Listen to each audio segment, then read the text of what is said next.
Welcome to JSA TV. Joining us today is one of my dear friends, Chief Operating Officer of GlobeNet, Mr. Erick Contag. Erick, for those of my viewers who may not already know, can you tell us a little bit about GlobeNet? Thank you very much, Jaymie. Thank you for having me. GlobeNet is an international carrier's carrier. We operate and own a subsea cable system connecting the United States with Latin America.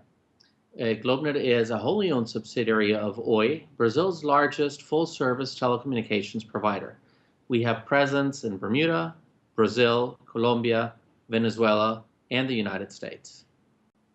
So a subsea cable network connecting North and South America. Tell us, what are your key differentiators in the marketplace today? GlobeNet Farbanon has the lowest latency from any other subsea provider connecting the United States with Latin America. In particular, extending our network services between the most important stock exchanges, New York Stock Exchange and Bovespa in São Paulo, Brazil. The latency is absolutely critical for high-frequency traders and the financial community in general. But in addition to having the lowest latency of any other subsea cable system in the market, I can tell you that we're very proud to report that GlobeNet has never had a subsea cable system outage so far.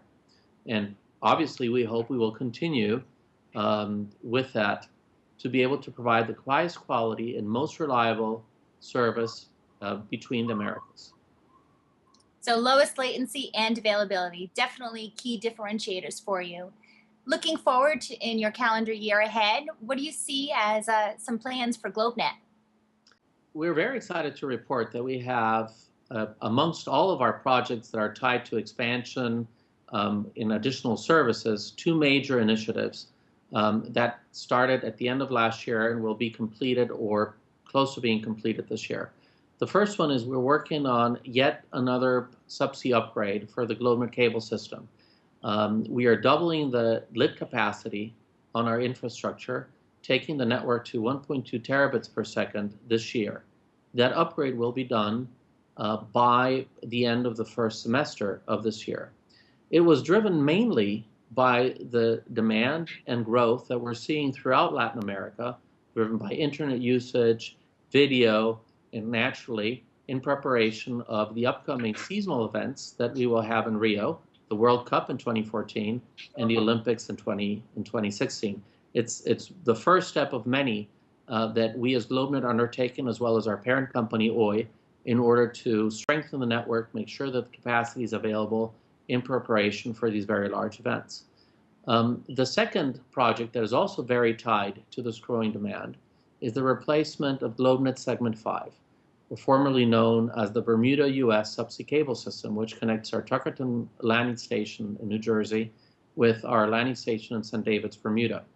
We are very proud to announce that we are implementing the latest subsea technology. It's going to be what is known as a 100 by 100 cable system. It's designed from the ground up to support 100 gig technology, and it has a design capacity of over 30 terabits per second. That project is going to be completed most likely towards the end of 2012, first quarter of 2013. Some amazing bandwidth expansion plans there. So I'm going to ask you now to look into your crystal ball and tell me, from the LATAM region specifically, what do you see as growing trends? What's pushing all this bandwidth? Well, Latin America is starting to embrace usage patterns and technology that we're well aware of and that we're well used to, and more of the developing countries like Europe and the United States. We're definitely starting to see a lot more bandwidth going to the end user, whether it be on cable TV networks, whether it be on fiber to the home projects, but also in the mobile space. Some of the largest usage of smartphone devices, tablets, etc., happen to take place in Latin America. The adoption is absolutely phenomenal. So from an end user perspective, they're demanding better networks, more applications, more services with a phenomenal end user experience. The international component is absolutely critical because even though we have, let's say, the users or what we refer to as the eyeballs in Latin America, most of the content is either in the US or transits through the US. to the major distribution sources that you have around the world. And that requires reliable, high-speed, big broadband infrastructure like the one that we offer. We're also seeing, from a business perspective, we're starting to see consolidation in the market. I believe that smaller players are trying to face some of the largest competitors. They're being very innovative with new technologies, and the adoption curve is therefore increasing. And we want to be there to serve them with the latest carrier Ethernet technologies, with the high reliable broadband services that we offer internationally. And of course, we're adapting our network, as I mentioned before, to the low latency financial community as well as to the seasonal broadcast users. Excellent. Exciting news, certainly, for GlobeNet all around. Tell us, if we want to learn more information, where should we go? Absolutely. Please come and visit us at www.globenet.net. www.globenet.net. I hear that's a new website too, so definitely check it out. So thank you very much, Mr. Contag, for joining us today on JSA TV, and thank you, viewers, for tuning in to JSA TV.